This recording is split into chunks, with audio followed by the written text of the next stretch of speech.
Good evening, welcome to Prime Edition. I am Cynthia Nyamai, and our sign hand interpreter tonight is Lucy Maura. Now on the news tonight, CJ Martha Kaume has sounded a warning. It has something to do with their budget, and I do have the details for you. Also, LSK did hold their elections for you. The details are on standby. In business, young and industrious, we're talking about the new education system in Kenya and how it is benefiting the youth. And in sports, Munga has the details for you. We have a lot for you, so let's start right now. But first, let's have the highlights.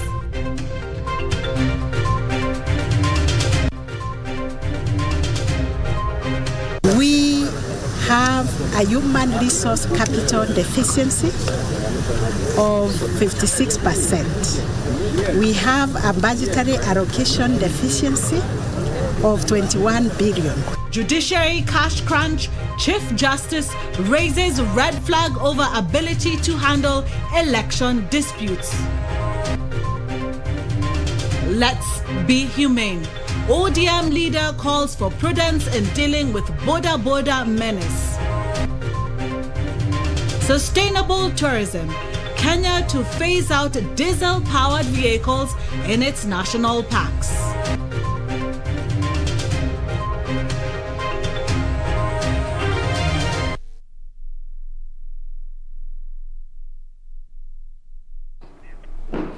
We would like to hear from you, so you can send us your feedback and comments on our social media channels. That is on Instagram, Facebook, and also Twitter on KBC Channel 1. Now, to a story that I had highlighted earlier, where Chief Justice Martha Kaume now says the judiciary may not be able to handle electoral-related disputes effectively due to the insufficient funding. Speaking when she engaged the National Assembly's Budget and Appropriation Committee and the Public Accounts Committee in Mombasa, Kaume said the judiciary is operating below the threshold of its constitutional requirement due to infrastructural challenges and staff shortage. The CJ called on Parliament to push for additional funding to the judiciary to enable it perform its mandate. Kaume further called on the Judicial Service Commission to recruit more judges to help address case backlogs. We have a budgetary allocation deficiency of 21 billion because we were allocated 18 billion. We have an infrastructural capacity deficit. We have about 34 courts around the country that have not been completed. And you know how difficult it is when you have put resources to build a court. And 3, 4, 5 years down the line, those courts are not completed, they cannot be used, and your resources are sitting there. For the judiciary to be able to effectively discharge our mandate, we require allocation of resources. We are absolutely prepared as the judiciary, and our preparedness is in terms of training of the judges, magistrates, and all the judiciary staff who will be handling the petitions, disputes. The tribunal is in place. Recently, we have increased the numbers of the members of the Political Parties Dispute Resolution Tribunal. And now to politics, where the Orange Democratic Party leader Raila Odinga now says the ongoing crackdown on the border sector should be done on humane manner. Odinga, who spoke during the campaigns in Meru, called for sobriety in the exercise that has so far seen over 200 riders arrested following the harassment of female motorists along the Wangari-Maathai Road a week ago. ODM leader Raila Odinga and Azimio Brigade took their vote-hunting mission to Meru County ahead of Azimio La Umoja National Delegates Convention launch on Saturday in Nairobi.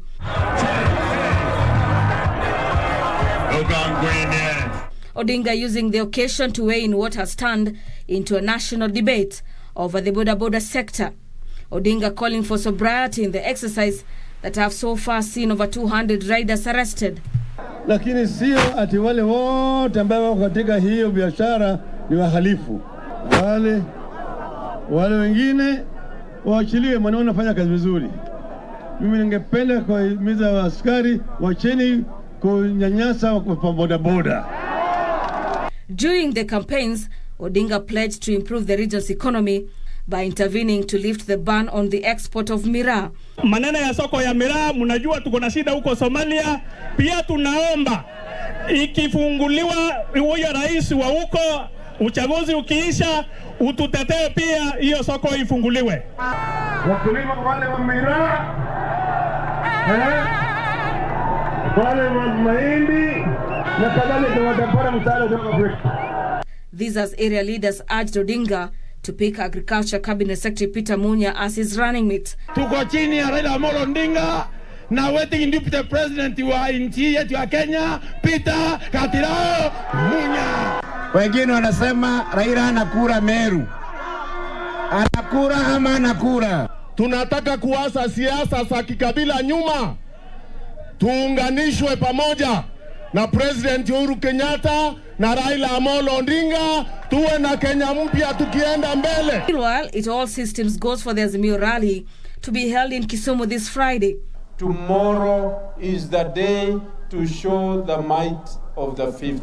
We want to make sure that we are of good behavior and that the person that is being clapped for is none other than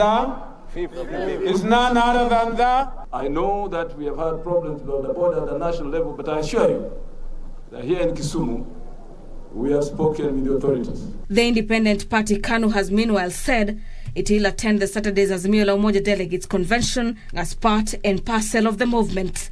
For Prime Edition, I'm Gladys Mungai. From politics now to scales of justice, where 16 boda riders facing charges of robbery with violence and sexual assault will be detained for 15 days pending investigations. This follows an incident last week where a female motorist was assaulted by people believed to be boda riders at Barabaratano stage along Wangari Maathai Road. This and more stories from the courts. The 16 boda riders arrested in connection with manhandling of a female motorist last Friday will now be detained at Gigiri Police Station for 15 days pending conclusion of investigations. They appeared before Magistrate Robert Shiko, where they are facing charges of violently robbing and sexually assaulting a female motorist. She lost a phone worth 130,000 Kenyan shillings. The investigating officer, Livon Manzia, was given 2 weeks to complete her work. Meanwhile, the judiciary will now pay Susa Oyatsi 3.6 million shillings per year since 2nd of May 2018, upon finding that she was lawfully appointed as Director of Finance in the Judiciary but was not confirmed. Advertisements put up in the dailies for the position have equally been quashed. Finally, Justice Alfred Mabea says the judgment on the Mumias Sugar Company Limited receivership will be delivered on notice. This follows completion of a hearing on the insolvency and listing of the company, pitting the bidders against the administrator and receiver, as well as questioning the decision by the receiver manager to award the lease of Mumias Sugar to Sarai Group. Also in the suite are other applications seeking the removal of the receiver and administrator. Serafina Robi for Prime Edition. Kenya Kwanza Alliance has called on the National Cohesion and Integration Commission and the Director of Criminal Investigation to crack the whip on politicians propagating hate speech. Speaking while traversing Kilifi and Mombasa counties, the Alliance said the law should not be selective on any leader that utters political intolerance. The development comes as the Pastoralist Party United Democratic Movement endorsed Raila Odinga as their presidential candidate during their National Delegates Congress at the Bomas of Kenya. Ruth Wamboi reports. Speaking during the Kenya Kwanza Coastal Tour, the leaders say the competitors are making utterances bordering on incitement and hate speech with impunity. Ile tunatamka matamshi yetu hadharani to make sure that we don't divide the country. Kuangalia ni nani wa kudhalilishwa, ni nani wa kuhujumiwa, na ni nani ambaye hata akisema nini atatembea free. The brigade rammed up support for Ruto's presidential bid, saying his regime will prioritize grassroots economy. Tukirejesha huduma za bandari ndani ya Mombasa, vijana wetu watapata ajira na sisi tutaleta kupitia mpangilio wa bottom up. Wewe ndo presidential aspirant wa chama chetu cha UDM. And United Democratic Movement Party has officially endorsed Raila Odinga as their presidential candidate during their National Delegates Congress held at the Bomas of Kenya. Sisi sio wale wanajifanya busy Nairobi kupiga picha, sisi tuko mashinani na tunakujenga. Kule Wajia ni maji, shida ya maji. Na tunaweza kule Garissa iko maji, maana mto Tana iko kule. Tunaweka bomba ya maji kutoka mto Tana tunapeleka mpaka kule Wajia. This is as Maendeleo Wanawake Organization Governing Council threw its weight behind the former Premier's candidature. We want to land this country safely into a transition. And the only way to do this is to support Raila, former Prime Minister Raila Amolo Odinga. Elsewhere, Amani National Congress has reiterated that the party will not have direct nomination of candidates. The party's election board chair Salim Busaidi maintained the party is in Kenya Kwanza Alliance. Our party respects and treats all its members and candidates equally, and no aspirant will be given preferential treatment. And impeached Wajir Governor Mohamed Abdi is back in office after 9 months in the cold following a court order. Sasa kwa sababu nimesharudi kutumikia hawa, nitahakikisha ya kwamba watu ya Wajir wamepata huduma. As the 2022 general election gains momentum, the United Democratic Movement have endorsed Raila Amolo Odinga as their preferred presidential candidate for the 2022 general elections. Reporting from the Bomas of Kenya, I'm Ruth Wamboi. The Council of Governors has urged the government to exempt imported fertilizers from value-added tax in order to reduce the price of commodity, which has skyrocketed during the COVID-19 pandemic era. COG Chair and Embu County Governor Martin Wambora, who was speaking during a press briefing, urged the government to consider a 50% reduction to cushion farmers. Council of Governors urges the Minister of Agriculture, Livestock, Fisheries and Cooperative to apply government subsidy and drift this burden from Kenyans. We propose that the ministry exempt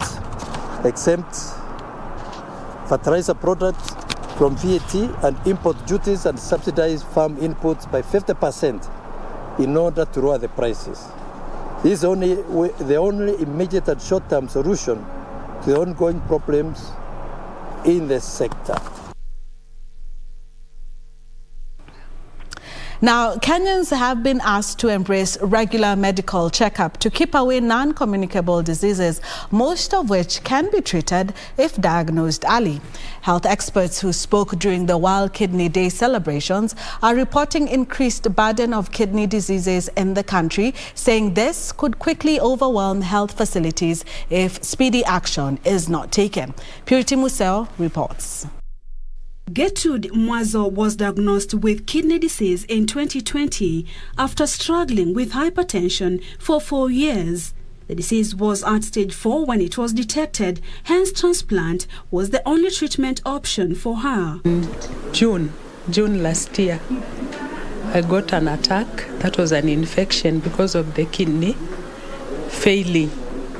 But this one, it came so abruptly until I was knocked down. I went almost in a coma. Medics are raising an alarm of increased burden of the disease in the recent months. The medical diseases that need alertness from the point of the primary contact. That is where they have missed a high blood pressure in a young patient. If a person of my age comes with a blood pressure, nothing great in it, they will take few tablets. Because that is okay, everybody is hypertensive, almost 30, 15%, 20% of the population. Now with a 20-year-old boy, they find hypertension, don't take it easily. While lifestyle has been linked to the increased burden, nephrologists say early diagnosis could make the difference. This, just like any other non-communicable disease, has been fueled by, among other things, the demographic transitions that exist, rural-urban migration, changing economics, and the global world. Current advances in kidney disease treatment, be it dialysis or transplant, should afford those afflicted a comfortable life. To encourage all of you to think of getting a transplant, be it that you have lupus, was the cause high blood pressure or whatever. I think a transplant gives one a fairly normal life.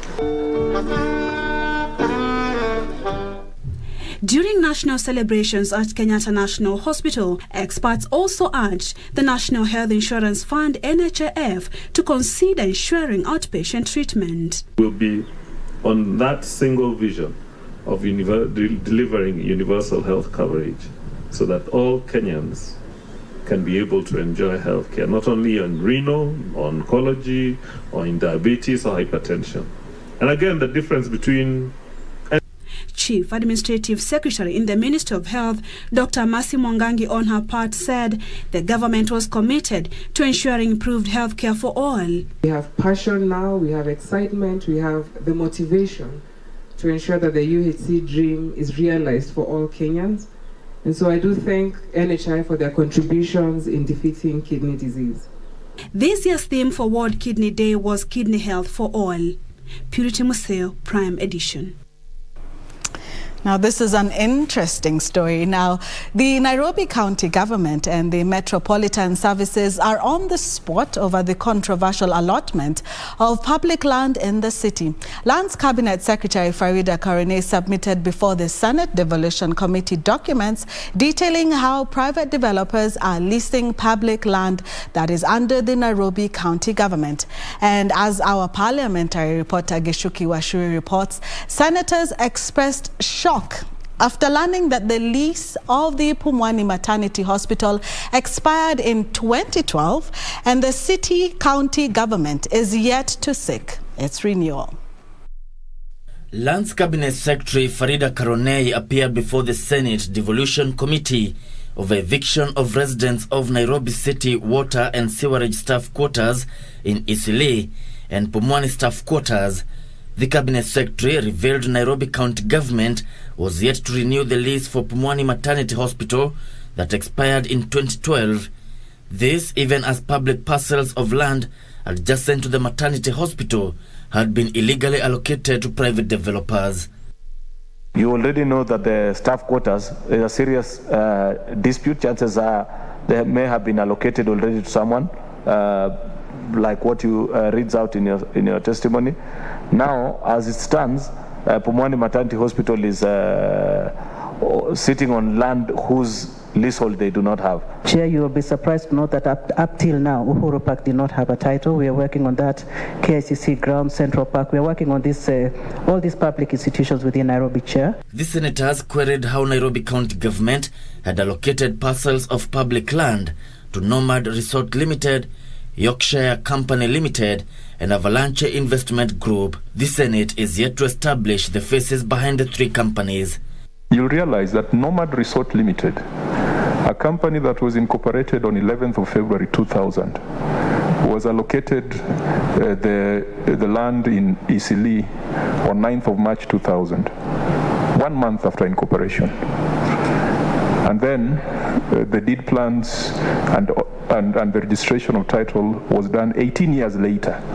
So SG Mwangi will have to tell us how that happened. A valuable parcel of land like this one, then you just lease it with an annual fee of 46,000. So what are we saying? You know, there's no value for money. We must see the minutes of the council meetings, whether they were in 2000 or 1978. They must be on record. We must see the letter of allotment.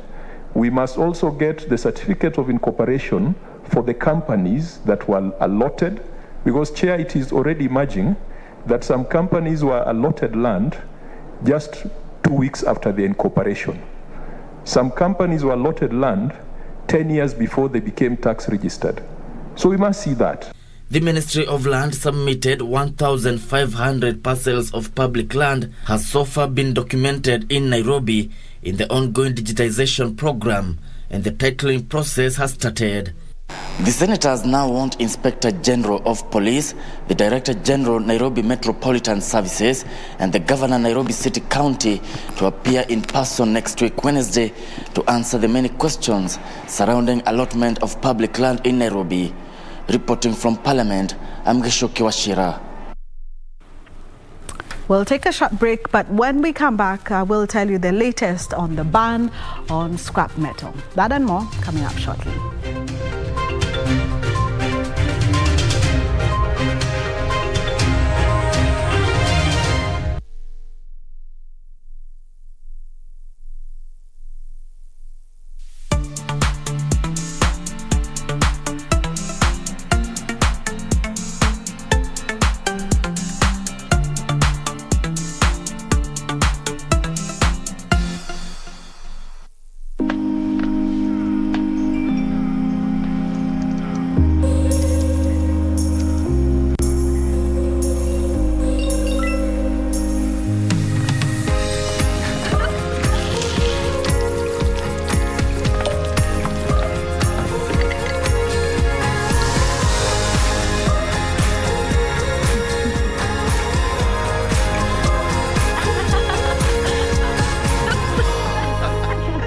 Amina kapewa kikombe cha maji ya kunywa, maji kwa weupe yameshinda hata maziwa. Tunazungumzia mada ya majukumu ya mzazi kwa mtoto.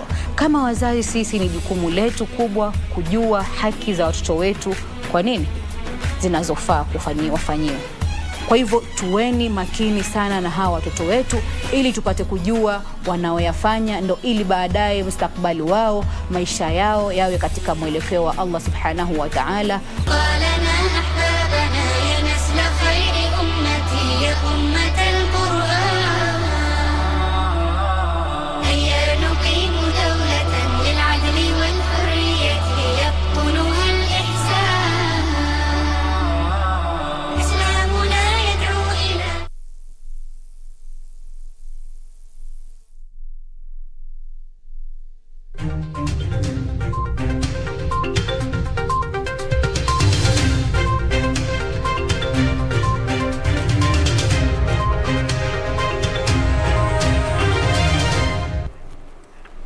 Welcome back. Now, the Law Society of Kenya today held elections with members saying they want incoming office bearers to uphold the rule of law. 5 members were cleared to contest for presidency, and the term of the previous office ended prematurely after an acrimonious season under the leadership of Nelson Havi. The Milimani Law Court's ground on Thursday. Hundreds of lawyers turned up for the Law Society of Kenya national elections to elect new office bearers. We want to ensure if we can have a council that is going to put the government in check so that we have a transparent process through which things are done. Number one issue is audit and accountability before we talk about unity. We want a functional leadership, and we want a leadership that embraces dialogue. With 9 posts up for grabs in the nationwide exercise, candidates promise to transform the society to regain some of its lost glory. Of course, we all know that we've had a bit of challenges at the Law Society, but those are now behind us. We can only look forward, hoping that we can be able to avoid the pitfalls that befell the current council. For the last 2 years, members have been split, and the issue that split members was the mandate given to the council on the 23rd of July 2020 to undertake audit, the forensic audit. That is what split the society. The Independent Electoral and Boundaries Commission was in place to ensure the process was smooth and transparent. The law requires that we begin polling at 8 a.m. and the presiding officers and the other election officers were here They were able to open the polling stations. They were able to even witness the emptiness of the ballot boxes to the agents who had arrived by then. At the Supreme Court, another polling station, the process was smooth, albeit low voter turnout. Number one, we need a bit of some sanity within the council, within the bar. The exercise also went as planned in other counties as well. The IEBC is carrying on the exercise very well. It is peaceful. The members are turning up. The elections are supposed to go on up to evening. I think the positions that are being contested are 9. Out of 9, 4 of them have multiple choices, as in more than one person will be voted for in those 4 positions. 5 lawyers were cleared by the LSK Elections Board to contest the presidency. They are Nairobi Branch Chair Eric Deuri, his coast counterpart Matthew Nyabena, former LSK Vice President Caroline Kamende, and former LSK Council members Bernard Kipkoech and Omwanza Ombati. They are seeking to replace Nelson Harvey, whose term ended prematurely after being ousted by the branch caucus for failing to comply with a court order requiring him to call a meeting of the Society's council. The office bearers will serve a 2-year term. The new office holders have an immense task ahead of them in trying to restore some of LSK's lost glory. The over 15,000 member-strong society, key issues among them will be accountability, audit and unity. Reporting for Prime Edition from the Supreme Court, my name is Ben Troinju. Kenya will phase out the use of diesel vehicles within all national parks and reserves by 2030. Tourism Cabinet Secretary Najib Balala has said this is part of the multi-pronged proposal to help Kenya achieve sustainable tourism. The Tourism CS has further said that the government will require all tourism facilities in Kenya parks to adopt renewable energy and circular economy in their operations by 2030. To combat climate change, African countries are creating synergies with the aim of achieving a carbon neutral status. The adoption of sustainable tourism seeks to mitigate the adverse effects of climate change and boost tourism within the country. Speaking while at the Masai Mara Game Reserve, Secretary Balala noted that African countries should also take time to create synergies and cooperate in combating climate change in Africa. So far, Kenya has banned the use of plastic bottles and paper bags within the Kenyan national parks and reserves. I met with the Commissioner for European Union in charge of environment, and we discussed how do we make sure that we mitigate the losses of biodiversity, at the same time address the issue of plastics. Balala has further said that the ministry will also restore degraded areas in national parks and reserves with a concerted effort on reforestation and increase in marine conservation area network. Your incredible open landscapes and the quality of the service is something that we're hoping to be able to replicate in Gabon. Kenya is currently implementing the COP26 declarations on sustainability and climate change that calls for the rollout of climate-friendly policies. We need to have a strong voice from Africa to fight against illegal wildlife trade, to mitigate against loss of wildlife biodiversity, and to make sure that communities benefit from this resource. The Embo River Lodge has received global recognition thanks to some of the innovative solutions it has developed to fight against climate change. Kenya is leading the Africa Sustainable Tourism agenda that is geared towards mitigating the loss of biodiversity as well as addressing the issues of plastic pollution in Kenya and the continent. Ndutamo Kame for Prime Edition. Now to some positive news where the government has stayed the ban on scrap metal business until proper guidelines are developed to regulate this sector. Trade Cabinet Secretary Betty Maina has further said the government has formed a multi-agency team that will discuss and address the legislative gaps that exist in the law that governs the scrap metal business in the country. In January, President Uhuru Kenyatta banned exports and dealings in scrap metal, hitting hard traders in the business. The ban came at a time when the country was witnessing a surge in the vandalism of critical infrastructure. Under the ban, traders are not allowed to engage in the business until proper guidelines are put in place to regulate the sector. Scrap metal traders have been piling pressure on the government to rescind the decision. What are the timelines are we looking at? When will the ban be lifted? Trade Cabinet Secretary Betty Maina has told the National Assembly Committee on Trade that the government will not lift the ban until proper regulations are instituted. Maina has said the moratorium imposed will only be lifted if stakeholders' concerns are heard and dealers in scrap metal adhere to the laid down guidelines. I cannot police you everywhere. I think at some point we also need to become disciplined as operators. We need to become disciplined as business people and ensure that we are not abetting criminal activity.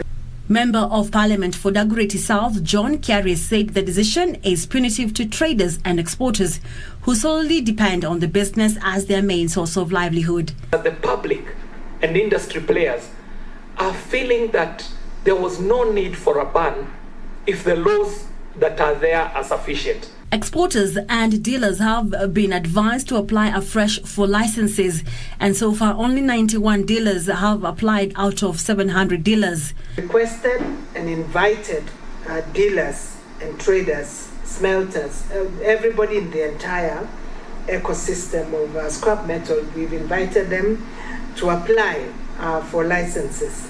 The CS noted that although the law in place is exhaustive, it is not sufficient enough to tame the runaway vandalism in the country, which is costing the economy billions of shillings. The moratorium on scrap metal trade is a double-edged sword that has cut both ways. And although the government says that proper guidelines are being worked on through a joint meeting between the private sector and the public sector, there seems to be no light at the end of the tunnel on when the ban will be lifted. Caroline Jenga for Prime Edition. Thank you, Caroline, for that report. Now, Kenya is slowly emerging as a regional electric vehicle powerhouse, with the local roads now witnessing the entry of electric buses, motorbikes, three-wheelers, personal vehicles and taxis. Yesterday, local start Basic Go became the first company in Kenya to launch electric passenger buses with Kenya Power, announcing that it will roll out charging stations for electric vehicles as part of the diversification strategy. Data from the International Energy Agency shows that in 2021, electric car sales more than doubled around the world to 6.6 million, representing close to 9% of the global car market, tripling EV market shares from 2 years earlier. The IEA report projects that by 2030, 60% of global car sales will be electronic. Various companies have rolled out various electronic units like bikes and taxis. Yesterday, local startup Basigo launched electric passenger buses that will ply various routes in the city. This is a phenomenal industry that will have a huge impact on the economy while protecting the environment, and its full exploitation will lead to the creation of thousands of jobs. Kenya Power has also announced that to facilitate the growth of the market, it plans to roll out various charging stations in the country, starting with Nairobi. To support the development of e-mobility ecosystem, which will include identification of sites for potential charging stations, as well as requisite geomapping software to enable users locate the nearest charging stations as they go about their business seamlessly. The power retailer says there is potential for new revenues due to enough power to support the e-mobility ecosystem. We currently have in Kenya an installed capacity of 2,991 megawatts. At night, the demand goes so low to almost half of this available supply, to 1,000, actually less than half, to 1,200 megawatts. This means that there is enough power to support the entire e-mobility ecosystem, including powering charging stations for domestic and business use. Acting Managing Director Rosemary Oduor says the utility firm is keen to support the growth of electrified motorization in the country by creating an enabling environment for investors in the sector. Kenya is facing the challenge of poor air quality and a high carbon footprint, as most PSVs run on heavy diesel. Basigo says these buses are capable of traveling for 250 kilometers on a single charge and offer USB charging and Wi-Fi connectivity for all passengers with other innovative uses. It will cost you 5 million shillings plus a daily subscription fee equal to 20 shillings per kilometer, which includes the cost of leasing the battery, nightly charging at a depot, service and maintenance for the electric bus. City Hopper will be deploying the Basigo electric bus on routes between the city centre and Jomo Kenyatta International Airport. East Shuttle plans to deploy the electric bus on the Eastland side of Nairobi.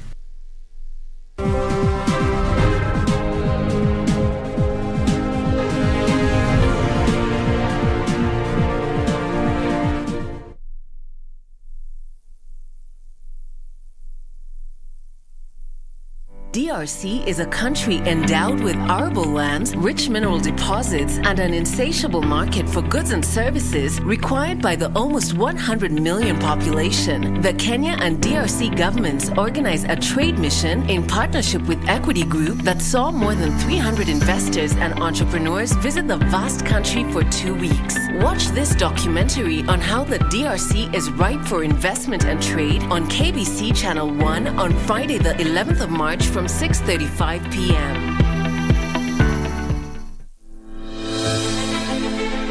Are you an aspiring candidate in the upcoming general elections? Do you want your agenda and manifesto to reach your voters effectively? At KBC, we have the most comprehensive and credible online platform that has profiles of all prospective candidates. Log on to www.kbc.co.ke/2022 aspirants and let Kenyans know more about you, your past achievements, your manifesto, and your development agenda once you get elected to office.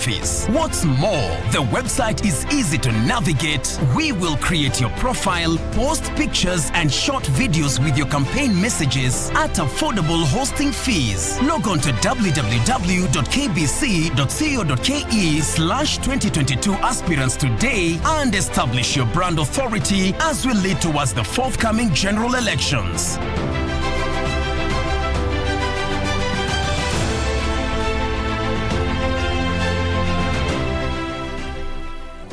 Do you have a news story to share with KBC? Get in touch swiftly on email news@kbc.co.ke or call 0723-892-654 or 0734-780-124.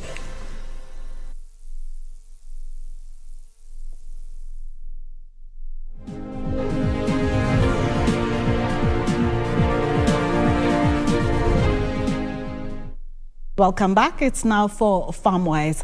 Now, a section of residents in Joro Nakuru County have turned into honey production to mitigate against increasing droughts that have resulted in frequent crop failure.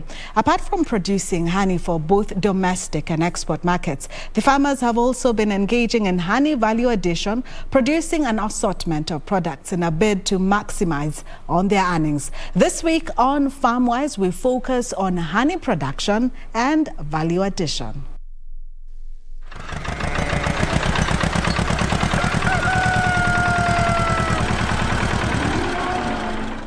Battered by erratic weather patterns that have resulted in poor and delayed rainfall, hundreds of farmers to Muithiga village in Lare Ward, Njoro sub-county are switching to beekeeping as an alternative source of livelihood.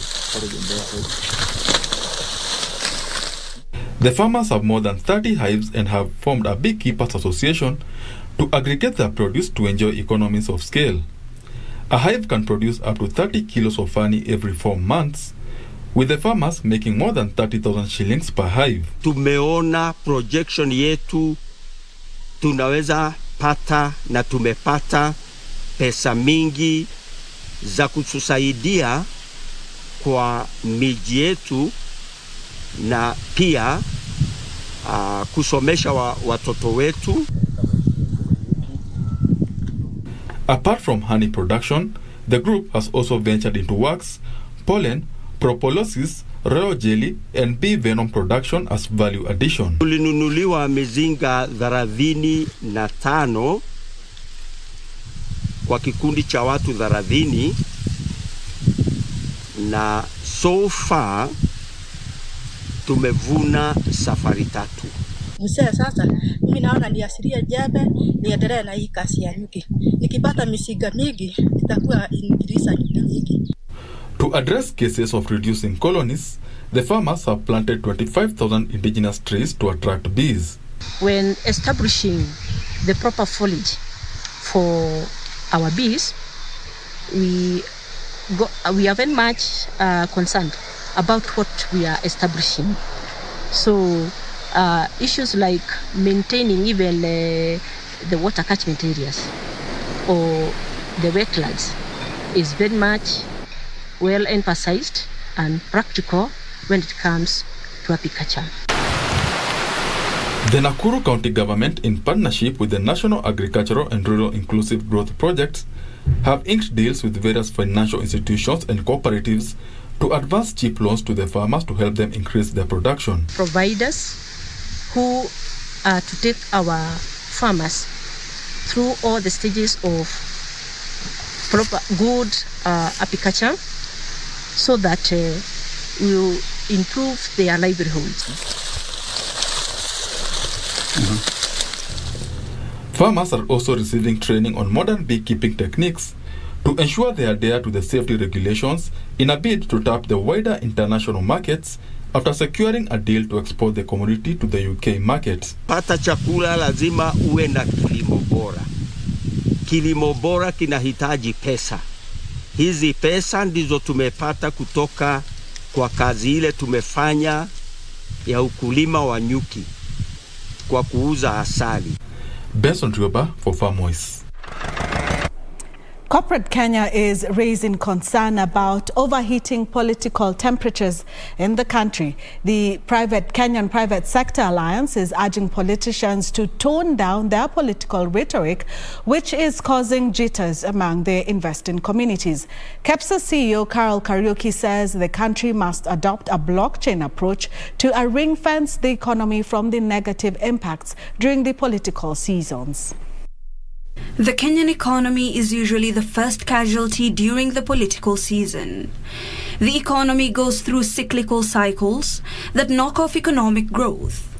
In the last general election in 2017, the economy registered a flat growth of 5.6%. The Kenya Private Sector Alliance says it's concerned about the rising political temperatures 5 months to the general election. Speaking during the launch of the Kenya Daima initiative, KEPSA CEO Carol Kariuki says the government should adopt blockchain technology to ensure transparency. And it has started. There are some sectors that have started putting blockchain. What we want is blockchain in all the systems of government, and that will reduce a significant portion of corruption. We're just coming off from the pandemic. Everybody's trying to recover, and it is important that we don't take yet another dip. KEPSA says it's committed to sustained engagements with all actors that are charged with elections to ensure they deal with economic disruptions. The business leaders appeal to political leaders to maintain peace, to avoid disrupting the economy and businesses. The Kenya Daima 2022 will focus not only on pushing for peaceful elections and smooth transitions, but will also seek to build on Wajibu Wangu to Nitatenda Wajibu Wangu rallying call to all Kenyans to be responsible. So we need to ensure that we create confidence in our institutions. That is the only way we can be able to manage these elections well. Hibak Saeed for Prime Edition. If you're a micro, small or medium-sized entrepreneur, then you are familiar with the many challenges that come with bookkeeping and a lack of efficient business tools. However, some of the innovators have found a way of digitizing their activities with the aim of reducing losses, thus becoming more attractive to potential investors.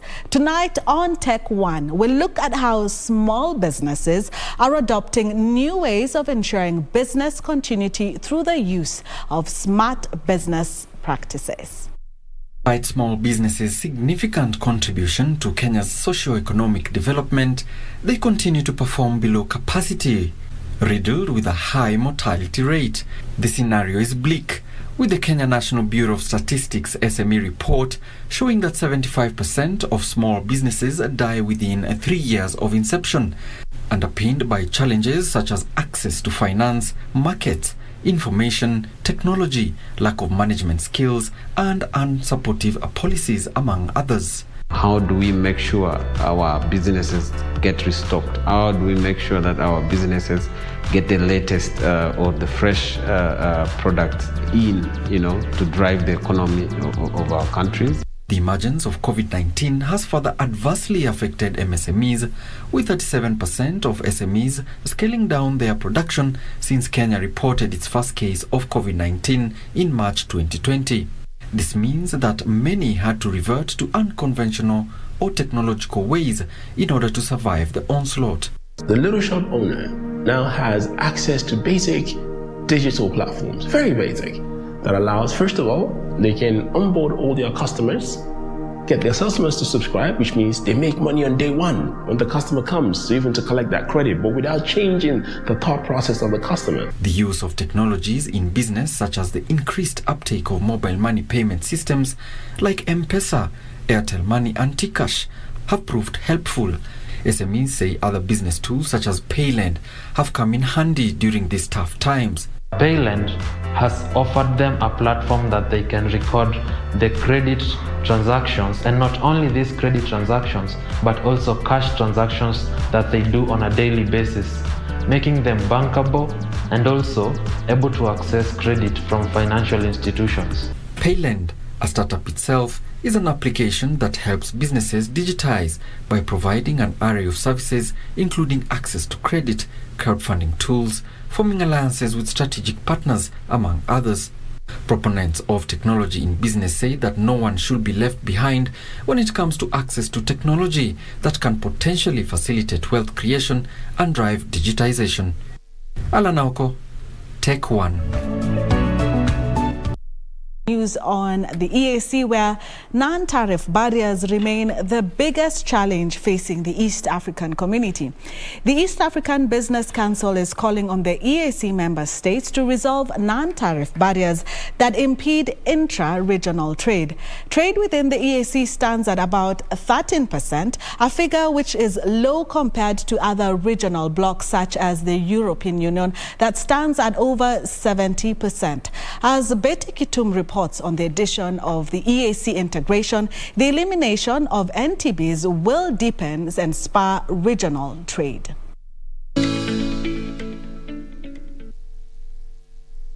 Under Article 13 of the Customs Union Protocol, the EAC partner states have agreed to remove all existing non-tariff barriers to trade and not to impose any new ones.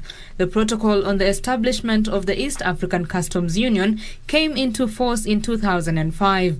By ratifying the protocol, the East African Community partner states agreed to remove with immediate effect all the then existing non-tariff barriers to the importation into their respective territories of goods originating in other partner states, and thereafter not to impose any new non-tariff barriers. By so doing, they committed to formulating a mechanism for identifying and monitoring the removal of such non-tariff barriers. Despite this clear framework, non-tariff barriers still lie at the heart of the EAC integration process.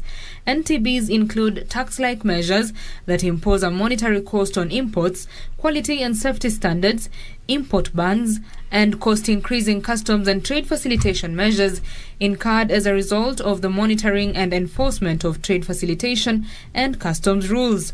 A report shows tax-like measures account for the largest share, 40%, of unresolved NTBs. The share of customs and trade facilitation measures in unresolved NTBs is 28%, which is significantly smaller than its share in resolved NTBs, standing at 45%. Meanwhile, the share of NTBs falling into the standards and bans categories is also higher among unresolved NTBs. The East African Business Council now says it is time NTBs are removed if the EAC integration process is to be successful. If the heads of state, in their infinite wisdom and with all of their power, can make declarations that say, bring down these borders. Make East Africa a borderless region. Recognize that on the borders, brothers and sisters and families have lived for decades, if not longer. And now these artificial colonial borders have divided us. Enough is enough about empty rhetoric and empty speeches. Either they declare East African Community is a common region, or they don't, and stop wasting our time. Nesbitt says the region should take advantage of its challenges and solve them by opening up borders in order to diversify the economy. You take a regional approach, it helps every business person recruit anyone from our 5, 6, soon to be 7 countries. It allows any business person to sell to anybody in those. What does that mean in terms of your resources available to you, and what could that mean in terms of the market available to you?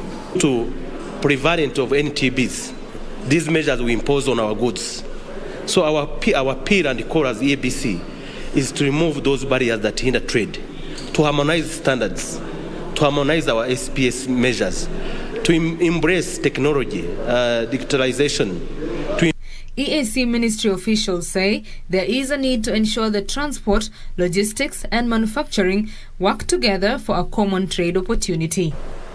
There's a profound opportunity here today to reduce the cost and time of transportation throughout East Africa. If only the transport sector, the logistics sector, the manufacturing sector and the trade sector work collectively for a common opportunity. Intra-regional trade in the East Africa Community trade bloc stands at about 12%. To boost this number, the business community is insisting that governments need to deal with non-trade barriers, such as a ban on specific products, to ensure that trade within the region is enhanced. Betty Kiptum, Prime Edition. Now, the government, through the new education system, competency-based curriculum, plans to use creative talent as a future tool of employment to many jobless youths. Kreza Micah, a Form 2 student at St. Stephen Musalani in Mwala, Machakos County, might not be a benefit of the new education system, but the talent in him has left many amazed. Micah, 16, says he is venturing into the art of drawing at a very tender age and hopes that besides the formal education, his talent will come in handy in his future engagements. Meet Kreza Mika, Form 2 student at St. Stephen Musalani in Mwala, Machakos County. His small frame, just fit for a Form 2 student, might deceive you that he is just but any other boy. This is until you meet him hands-on, putting his drawing pencil to work. Mi yenye linichochea nikaanza kuchora. Yani napenda tu, yani is my ability, naweza fanya hivyo haraka sana. Mika developed a passion of drawing at the tender age of 3. He says he was inspired by one Richard Mudhomi, an artist from Kasarani, Nairobi County, lacking both hands but does a perfect art and design through his legs. Napenda tu, yani is my ability, naweza fanya hivyo haraka sana. KBC being his favorite channel. Good evening, welcome to Prime Edition. Mika has drawn admiration from its news anchors, going by these beautiful portraits he has done through his hands.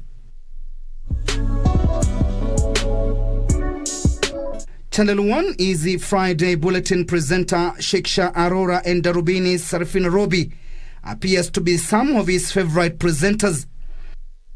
Few minutes of interaction with Mika, I felt attracted by his skills and prowess in artwork and urged him whether he can do my portrait. And there we go. The 16-year-old has also managed to draw pictures of high-profile personalities like Wiper Party leader Kalonzo Musyoka, Makueni Senator Mutula Kilonzo Jr., among other politicians. Nimechora wanasiasa. Kuna MCA Kawaya huko Machakos pande za Mwala. Kuna Mutula Junior kama Kueni na wengine wengi. He has also drawn images of celebs, particularly musicians in Kenya, who he wishes to meet one day. He draws his motivation from his parents, among other people. Mwenye amenisupport ni babangu. Anakaa ananibaia hizo rangi za kupaka, kuchanganywa na maji. Unaweka kwa maji alafu unapaka. The young boy has a YouTube channel to get his talent of art and design to the next. He believes that success in life is clearly determined by both drive and natural talent. Nikimaliza shule, nataka niwe the best artisan. Timothy Kipnoso for Prime Edition.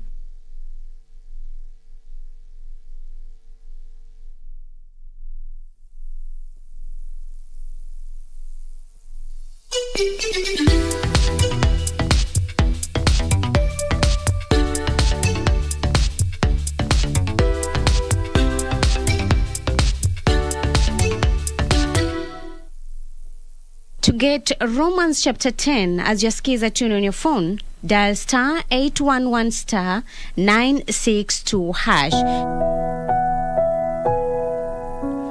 If you declare with your mouth Jesus is Lord and believe in your heart that God raised him from the dead, you will be saved.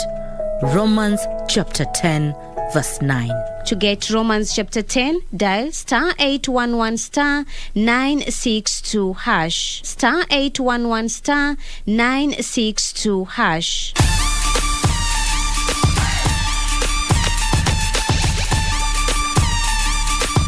Being Sports wants it, Free Sports wants it, Ego TV wants it, and the people at home want it. Who is your new #1 contender?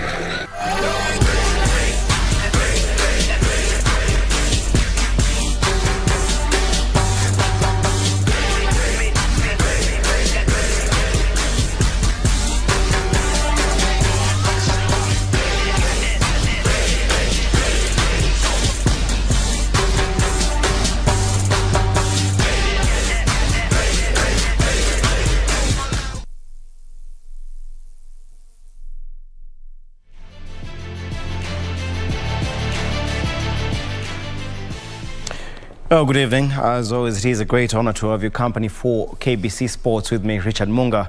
Now, 50 basketball players, 25 men and 25 women, have been selected to join camp in preparations for the Deaf Olympics that are set to be held in Brazil in May.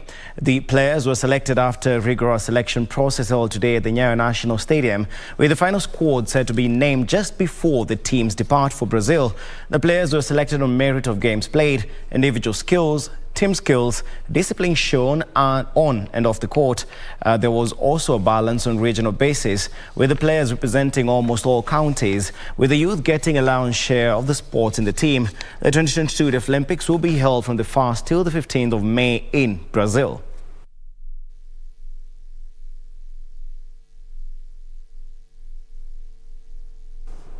Meanwhile, Kenya's Angela Kutoi has been eliminated from the 15K all-women tournament after losing 2-0 to Ram Ueda of Japan in the second round at the Sierra Hotel in Sharm el-Sheikh City, Egypt.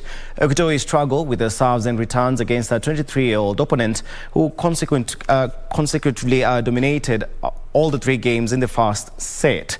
The two-time Africa Junior champion appeared to have a chance to redeem herself in the first set, challenging her Japanese opponent's speed and showing off her forehand swings, but it wasn't enough. The 18-year-old had started the competition rather on a high note, beating her Latvian opponent Margarita Ignatiev 2-0 in her first match. Kutoi next heads to Casablanca, Morocco for the J1 tournament that is scheduled to run from the 14th to the 19th of this month.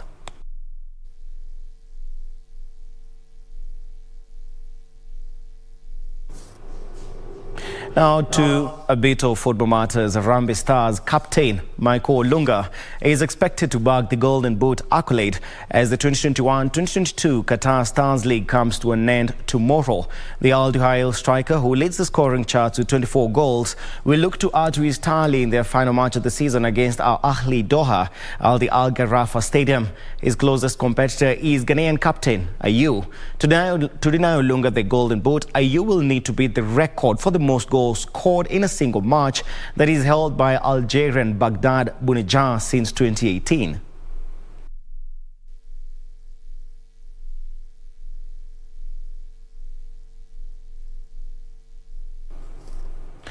Internationally now, Spanish soccer giants Real Madrid produced the perfect comeback really at the Bernabeu Stadium, beating Paris Saint-Germain of France 3-1 in the night and 3-2 on aggregate to reach the Champions League quarter-finals. Meanwhile, Manchester City also qualified for the quarters with a 5-0 aggregate victory over Sporting Lisbon after a goalless draw in the second leg played at the Etihad Stadium. Well, now, the future of Chelsea Football Club, of course, hangs in the balance as of now.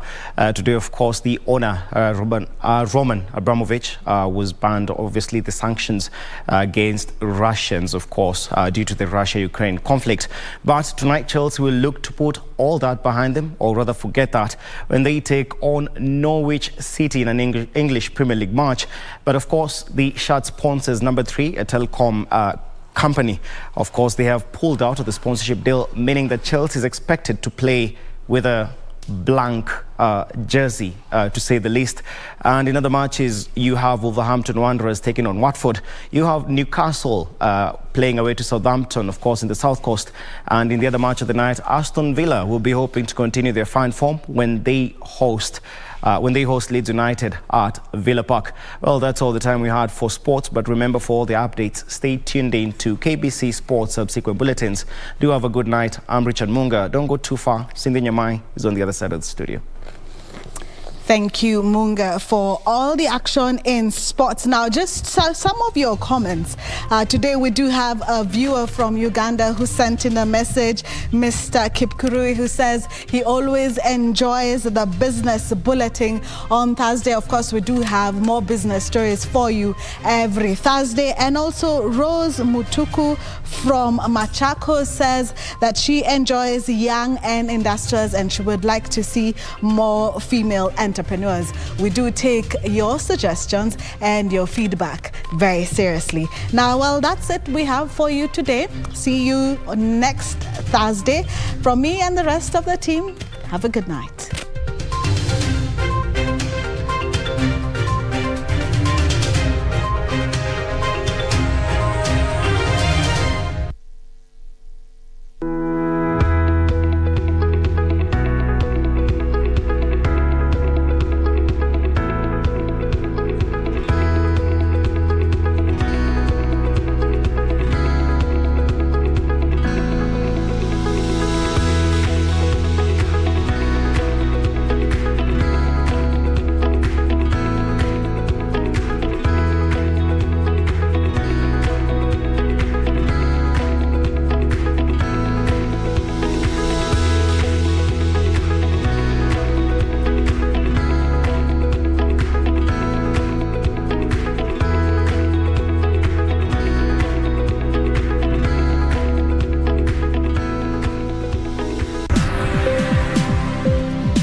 I'm so humbled and honored to tell her story. She inspires me. Sia Sururu Muhammad is a para rower and tennis player despite being a double amputee.